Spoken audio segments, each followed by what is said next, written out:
अध्यात्म विज्ञान कोई धर्म या संप्रदाय नहीं है, ये स्पिरिचुअल साइंस है जो कुदरत के कानून पर आधारित है। ये विज्ञान पूरे ब्रह्मांड के सभी रहस्यों को उजागर करता है और जीवन के सभी पहलुओं को समझने के लिए एक नई दृष्टि देता है।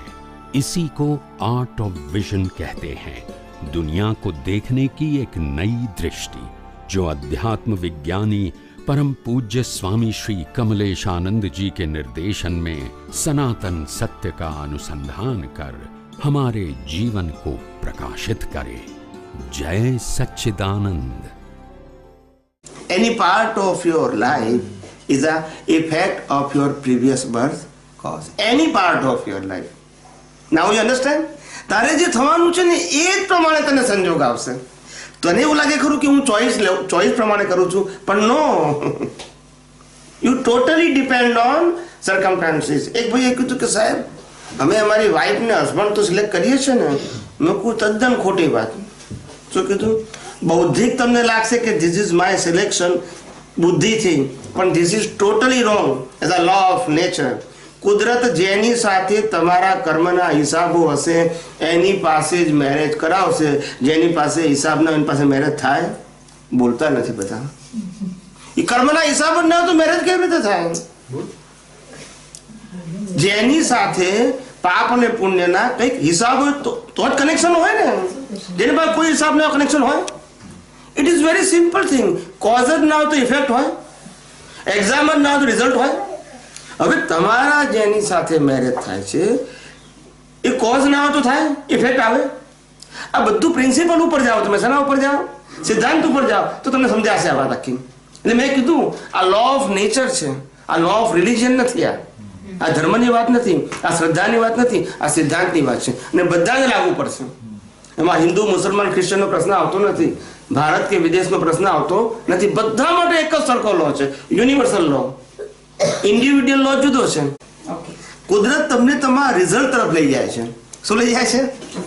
અને આપણને શું લાગે છે કે હું મારી બુદ્ધિથી સંજોગ ચલાવું છું. અરે તારી બુદ્ધિથી નહીં, કુદરત તને એવું જ સુધારશે કે જ્યાં તારું રિઝલ્ટ છે.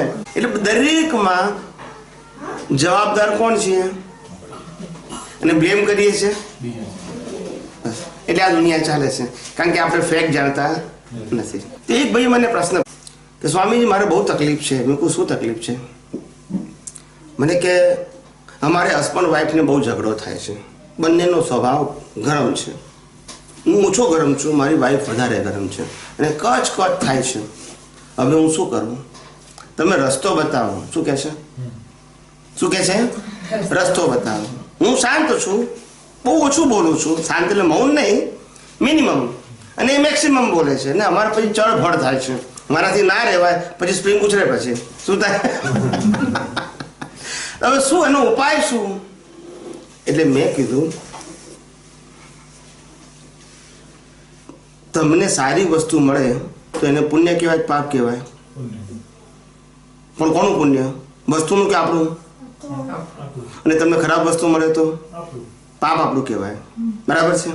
એટલે આપણને વાઈફ ખરાબ મળે તો કોનું પાપ? અને કમ્પ્લેન ના માટે કરવાની. ના સમજાયું કે નહીં? જવાબદાર તું છું ને ફરિયાદ તું. બીજ બદલ ને તો ફળ બદલાશે. તું તો ફળને બદલવાની વાત કરે છે. ના સમજાયું? સિદ્ધાંત સારી છે ખરાબ છે that is not a question, પણ તારા બીજ પ્રમાણે ફળ મળ્યું છે તે હકીકત છે. This is the science. હવે તારે બદલવાનું છે ફળને કે બીજને? તો બીજ બદલાશે, ફળ બદલાશે કે નહીં? કે વાઈફને બદલવાની છે? મારી વાત સમજાય છે? એટલે કોન્સેપ્ટ ક્લિયર હોવો જોઈએ, ગોળ ગોળ નહીં. તમે બીજ બદલશો તો ફળ બદલાશે. હવે અત્યારે જે ફળ છે એ ગયા અવતારના બીજને આધારે છે. તે ચોઈસ કર્યું હતું કે મારે આવી વાઈફ જોઈએ, તને મળી ગઈ. હવે તે વખતે નક્કી હતું કે આવો સ્વભાવ હોવો જોઈએ. એ વખતે તે શું જોયું હતું? એનું એજ્યુકેશન જોયું હતું, રૂપ જોયું હતું, એની આર્ટ જોઈ હતી, એ ખબર નથી, પણ બીજ નાખી દીધું કે મારે આવી વાઈફ જોઈએ. હવે મળે તમને. હવે જયારે મળી ત્યારે જે જોયું હતું એ તો ક્વોલિટી હતી, પણ ગુણ નતા, અવગુણ હતા બધા. એ ક્યાંથી જોવાય? હવે જયારે લાઈફ જીવા નહીં ત્યારે ફરિયાદ કરે છે આવી કેમ? એટલે ભાઈ પણ તે બીજ નાખ્યું હતું એ જાય છે. હવે બીજ બદલ, ફળ ના બદલાય. મારી વાત સમજાય છે? એ દરેકમાં આ સાયન્સ કામ લાગશે, દરેકમાં. તમે જુઓ, સાયન્સ આખી લાઈફમાં તમને કામ લાગશે સાહેબ. એવું નહીં કે હું આ રિલિજનની વાત કરું છું. આખી લાઈફમાં તમને જ્યાં જોશો તો આ વિજ્ઞાન કામ લાગશે. આપણે કેમ બહાર ખોલીએ છીએ? કારણ કે આપણે જવાબ બહાર માંગીએ છીએ. છે બહાર નથી સાહેબ, અંદર જવાબ છે. અંદર એટલે સાયન્સમાં છે, અને સાયન્સ એટલે દ્રષ્ટિમાં છે. અને આપણે શોધીએ છીએ બહારના સંજોગોમાં. બહારના સંજોગોમાં કોઈ જગ્યાએ જ્ઞાન નથી, જ્ઞાન અંદર જ છે. એ જ્ઞાનનું પ્રોજેક્શન આપણે ઇન્દ્રિયોથી કરીએ છીએ, બુદ્ધિથી કરીએ છીએ.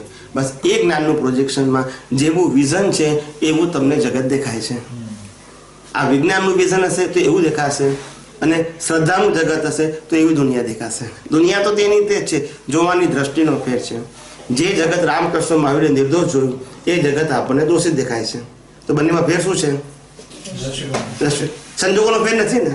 મેં શું કીધું કે જે કઈ કઈને રામે નિર્દોષ જોખી મનમાં જવું પડ્યું છતાંય, એ જ કઈ કઈને આજે આપણે રામાયણ સાંભળી શું જોઈએ? દોષિત જોઈએ. તો બંનેમાં ફેર શું છે?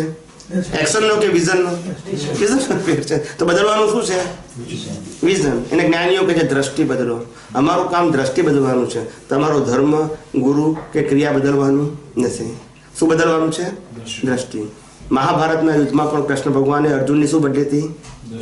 એની ક્રિયા નથી બદલી, ગુરુ નતા બદલ્યા, ભગવાન નતા બદલ્યા. શું બદલ્યું હતું? જેવી દ્રષ્ટિ એવી સૃષ્ટિ. એટલે અમારું કામ સાયન્સ તમને આપી અને દ્રષ્ટિ બદલવાનું છે. તમારી ક્રિયા બદલવાની, ગુરુ કે ભગવાન બદલવાની જરૂર નથી. સમજાયું સાહેબ?